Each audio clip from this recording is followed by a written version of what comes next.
How will events unfold after the second coming? What happens to a person after death? Of course, John doesn't give us all the details, but we can get an idea of the general outline of events. Ministers and theologians of many religions believe that after death, the soul goes to another world, comes to judgment, and then either enjoys bliss or will be tormented forever. Although this view of death is very popular, it doesn't agree with Revelation chapter 20. Let's read some of the texts in chapter 20, and then we'll try to interpret them. In chapter 20, we find three important phases in the development of events. First, John describes Satan in chains. Then, says John, I saw an angel coming down from heaven, holding in his hand the key to the abyss and a great chain. He seized the dragon, the ancient serpent, who is the devil and Satan, and bound him for 1,000 years. The angel then throws the chained Satan into the abyss, where he remains imprisoned for 1,000 years. The text immediately warns readers that after the millennium, Satan will be released for a short time. Second, the second phase. John describes the resurrection of the righteous. John says, Then I saw thrones and people set upon them, those to whom authority to judge was given. And I saw the souls of those who had been beheaded because of their testimony for Yeshua and because of the word of God. They had not worshipped the beast or his image, nor had they received his mark on their forehead or on their hand. And they came to life and reigned with the Messiah for 1,000 years. Then we see the third phase. According to John, the remaining people will not be resurrected until the end of the 1,000-year period. As I mentioned already, when we read chapter 20, a fact becomes obvious. What is written here is fundamentally at odds with popular theories about heaven and hell. According to John, humans are not immortal. What is described in Revelation is called theology of conditional immortality.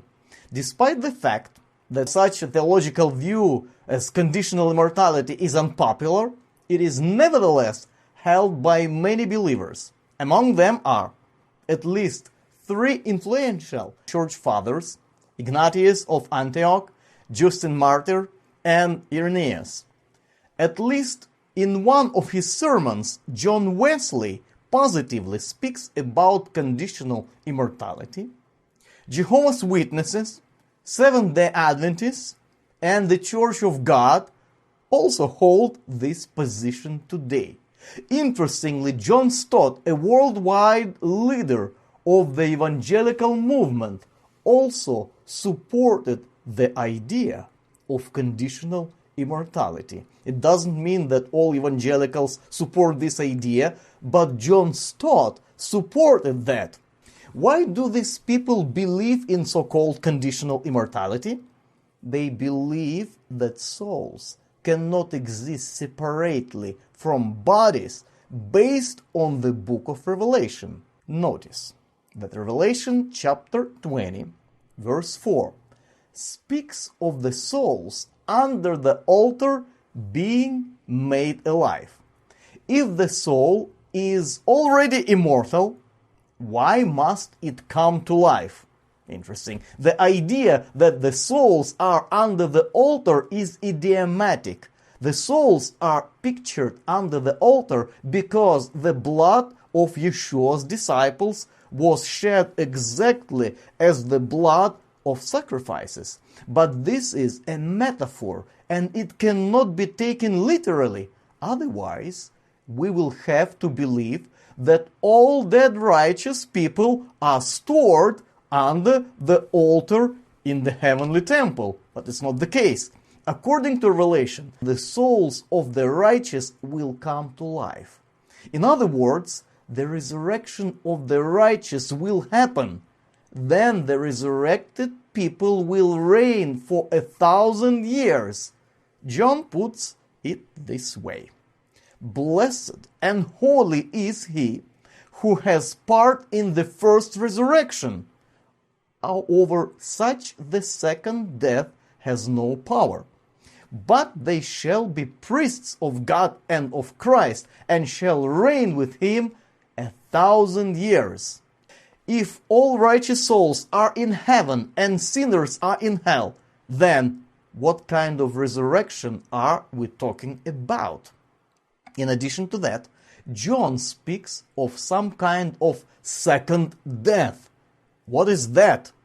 This is what we call conditional immortality. According to verse 7, after 1,000 years, Satan will be released for a little while. He will gather a huge army of his followers and will try to make a final attack on God's faithful followers. John describes this war. He writes, "And they came up on the broad plain of the earth, and surrounded the camp of the Kedushim, or the holy ones, and the beloved city. But fire fell from heaven and consumed them." Sinners will be burned by eternal fire at the end of time. This is what the book of Revelation tells us. Our immortality is conditional, friends. The righteous inherit immortality after their resurrection, whereas those who doesn't believe in God and His Messiah will be burned, completely burned. Finally, as John writes, the throne will be set up and God will execute judgment. "And I saw the dead," he says, "the great and the small, standing before the throne. The books were opened, and another book was opened, the book of life. And the dead were judged according to what was written in the books, according to their deeds. The sea gave up the dead that were in it, and death and Sheol gave up the dead in them.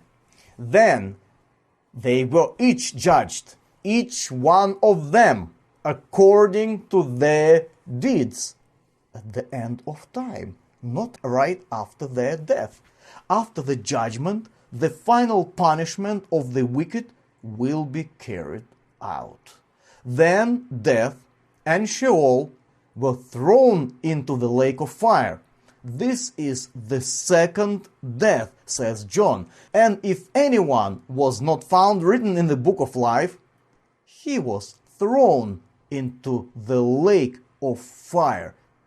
The final destruction of sinners is called the second death. The eternal fire will destroy completely not only sinners and Satan, but even Sheol or hell. It will be destroyed by this fire.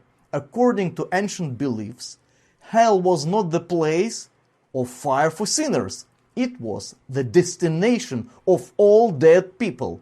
The final death awaits sinners. Bliss awaits the righteous. The red dragon will be destroyed. The beasts representing the dragon's power will be destroyed. A religious system or a harlot called Babylon will not defeat the faithful children of God. God will reign, and His kingdom will be established very soon. and the righteous will become immortal.